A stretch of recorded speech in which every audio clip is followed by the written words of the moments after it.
Good morning everyone. আজকে হচ্ছে বৃহস্পতিবার। তো যাই হোক, দেখো দুই ছেলের বায়না যে মামা বিরিয়ানি বানিয়ে দাও। এবার কি বলো তো, কালকে চিকেন এনেছিলাম, তোমরা দেখেছিলে 1 কিলো চিকেন এনেছিলাম, হাফ রান্না করেছিলাম আর হাফ রেখে দিয়েছিলাম। তো ভেবেছিলাম আজকে একটু কষা কষা বানাবো, কিন্তু দেখো ছেলেরা বায়না করে না বিরিয়ানি খাবে।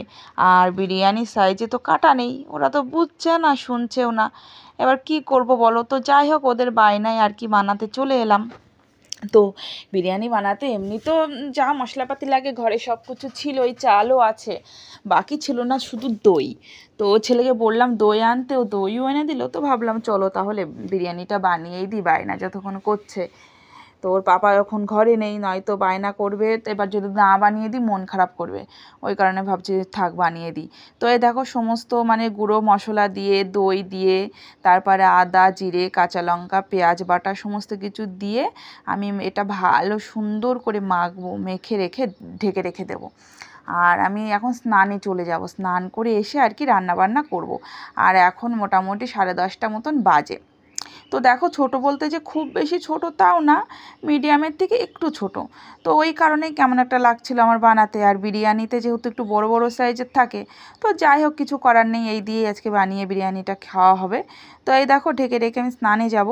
আর এই যা স্নান টান করে চলে এসেছি। যদিও বা আমি শ্যাম্পু করিনি, তবুও কী বলো তো, দেখবে স্নান করলে মাথা জল দিলে না ভেতরের দিকে জল চলেই আসে।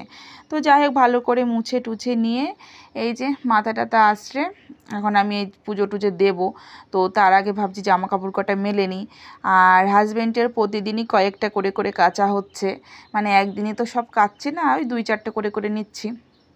তো যাই হোক, আর বাইরে তো আজকেও মেঘলা, প্রতিদিনই মেঘলা থাকে, সে আর বলার অপেক্ষা নেই। তো এই যে সব কিছু মেলে নিলাম, আর এখন বাইরে যাব ফুল তুলতে। পুজো দেবো, ফুল তুলতে এসেছি, অনেক কটা ফুল তুলেছি, ব্যাস। তো পুজো টুজো দিয়ে নিয়ে তারপরে আবার রান্না বান্না করবো। এই যে, তো চলো, এখানে প্রচুর পরিমাণে জঙ্গল, ঠিক আছে, ভয়ে ভয়ে এসছি। তো এই যে এই কটা তুলেছি, তো চলো ঘরে যাবো, ঘরে গিয়ে পুজো দেবো। সকালে স্নান হয়ে গেলে মনে হয় সব কাজ হয়ে গেছে। তো যাই হোক ঠাকুরকে পুজো দিয়ে নিলাম, এবার মনে একটু শান্তি লাগছে। তো তুলসী মন্দিরে যাব, একটু তুলসী মন্দিরটাকে একটু পুজো টুজো দেবো, ব্যাস। তো তারপরে কিচেন রুমে চলে যাব রান্নাবান্না। পুজো টুজো দিয়ে চলে এসেছি, আর ওই যে ছেলেদের বিরিয়ানি বানাবো। তো এই দেখো এখন আলু ভেজে নেবো প্রথমে। আর বিরিয়ানি তো মানে আলু ছাড়া বিরিয়ানি একদম অসম্পূর্ণ। তো যাই হোক আলু কাটা ভেজে নেব, আর এই যে পেঁয়াজ কেটে নিয়েছি, পেঁয়াজ পেস্তা করব। তো চলো বানাই, আর তোমাদের সাথে অল্প অল্প করে শেয়ার করি। তো বাইরে ওয়েদারটা জানো তো খুবই মেঘলা, এখানে প্রতিদিন মেঘলা থাকে। তো যদি বৃষ্টি নামে তাহলে তো বেশ বড় করে একটা ঘুম দেব। আর এই যে লাল লাল করে ভেজে নিই আলুটা।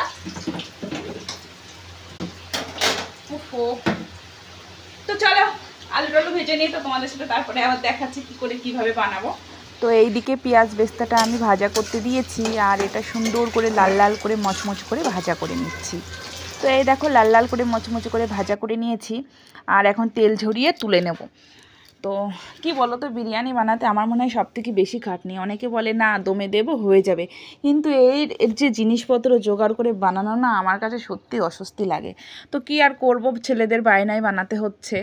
আর এইদিকে দেখো চিকেনটা এবার কষিয়ে নেব। চিকেন একটু মশলা ঝরিয়ে নিয়ে একটু ভেজে নিয়ে তারপরে মশলাটা দিয়ে করলে না খুব বেশি ভালো হয়, কিন্তু আমার আর ওই ঝামেলা করতে ভালো লাগছে না। তো যাই হোক চলো এমনিতেই কষিয়ে নেব ভালো করে। আর দই দিয়ে যেহেতু মাখা, বেশ অনেকটাই কিন্তু জল বার হবে। তো এইভাবেই ধীরে ধীরে কষিয়ে রান্নাটা করে নেব। আর ছেলে দুটো তো খুব খুশি, বারবার আসছে আর দেখছে বিরিয়ানি বানাচ্ছি। কি বলো তো, বাইরে থেকে কিনে এনে খাওয়া আর ঘরে বানানো একটা কিন্তু ইন্টারেস্ট থেকেই থাকে, যে কেমন হবে কখন খাবো। যাই হোক, আর এইদিকে কিন্তু একটু চাটনি বানিয়েছিলাম, খেজুর আমশক্ত তোমার তেঁতুল এই সমস্ত দিয়ে। আর এই যে ভাতও বসিয়ে দিয়েছি, ভাতটা হতে থাকুক। আর তোমার এইদিকে একটা জল বানিয়ে নিচ্ছি, কেওড়া জল, গোলাপ জল আর একটু মিঠা আটক দিয়ে তোমার একসাথে মিশিয়ে রেখে দেবো, নেওয়ার সময় সুবিধা হবে। আর অবশ্যই ঢেকে রাখবো, নয়তো সেন্ট চলে যাবে। আর এইদিকে দেখো আমার কিন্তু ভাতটাও হয়ে গেছে, আর বিরিয়ানি চালের ভাত কিন্তু হতে বেশি টাইম লাগে না, হয়ে গেল। এবার ফ্যানটা ঝরিয়ে নেব, আসলে হাঁড়িতে বানাই তো, আর এখন ওর পাপা ঘরে নেই, তো সেই কারণে গাবলাই বানাচ্ছি, তো একটু ফ্যান উপর দিতে অসুবিধাই হচ্ছে, যেহেতু হাঁড়িতে বানানো অভ্যাস। তো যাই হোক, ভাতটা ফ্যান ট্যান ঝরিয়ে চলে এসেছি। আর এইদিকে দেখো মাংসটা ভালো করে গলে গেছিলো, তো অল্প সামান্য জল দিলাম, দিয়ে হালকা একটু ফুটে উঠলেই আর কি আমি নামিয়ে নেব। আর এই যে এইদিকে দেখো আমি ওই গাবলাটাই আর কি বিরিয়ানিটা বসাবো, ওই কারণে মানে ওতে তো ভাতটা বানিয়েছি, তো ভাতটা একটু তোমার ঢেলে নেব সসপ্যানটাই, নিয়ে খালি করে নেব। আর এইদিকে দেখো আমার চিকেনটাও কিন্তু একদম রেডি। আর এইদিকে দেখো একটা তোমার লেয়ারের জন্য আর কি বানিয়ে নিচ্ছি, 3-4 চামচ ঘি দেব, সাথে আমার কাছে কেশর নেই, তো সেই কারণে একটু ফুড কালার দিয়ে নিয়েছি, আর একটু দুধ দিয়ে দেবো, দিয়ে এই যে এই মিশ্রণটাও কিন্তু দিতে হবে লেয়ারে, এতে করে কালারটা তো ভালো আসে, আমরা সবাই জানি। তো কেশর দিলে ভালো হতো, কি আর করবো, কেশর নেই। তো যাই হোক গাবলাটাও ভালো করে ঘিটি লাগিয়ে নিলাম, লাগিয়ে নিয়ে ওই যেমনভাবে সবাই লেয়ার করে আমিও ওইভাবেই করব। আর আমি বরঞ্চ বানাতে পারি না খুব একটা, আমি বিরিয়ানি ঘরে বানাইনি, এই 3বার কি 4বার মনে হয় বানাচ্ছি, তো তোমরা আমার থেকে ভালোই জানবে।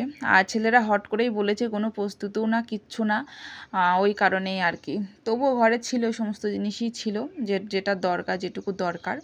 তো যাই হোক দেখো লেয়ার লেয়ার করে বানাচ্ছি, প্রথমে দিয়েছিলাম ভাত, তারপরে আলু, তারপর যা যা দেওয়ার দরকার, কেওড়া জলে যে মিশ্রণ বানিয়েছিলাম, তারপরে এই যে দুধের যে ঘির মিশ্রণ বানিয়েছিলাম, সমস্ত কিছু দিয়ে দিলাম, দিয়ে বিরিয়ানি মশলা দিলাম, পেঁয়াজ বেস্তা দিলাম, একটু ওর উপর থেকে লবণ দিলাম, ব্যাস রেডি।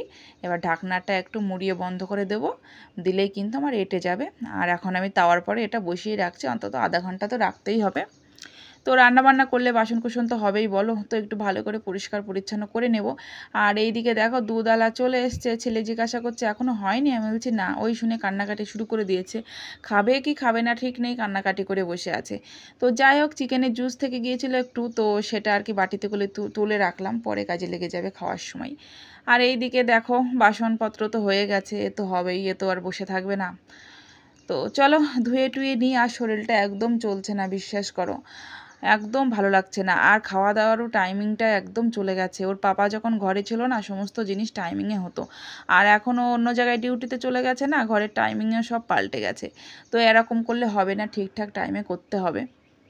তো যাই হোক এখন একটু রায়তা বানিয়ে নিচ্ছি, সকালে ছেলেটির দই আনা করিয়েছিলাম, তো বেশ একটু বড় প্যাকেটের দই এনেছিল, থেকে গেছে, অতটা তো চিকেনের ভিতরে দিইনি, তো ভাবলাম চলো শসা দিয়ে পেঁয়াজ লঙ্কা দিয়ে একটু রায়তা বানিয়ে নিই।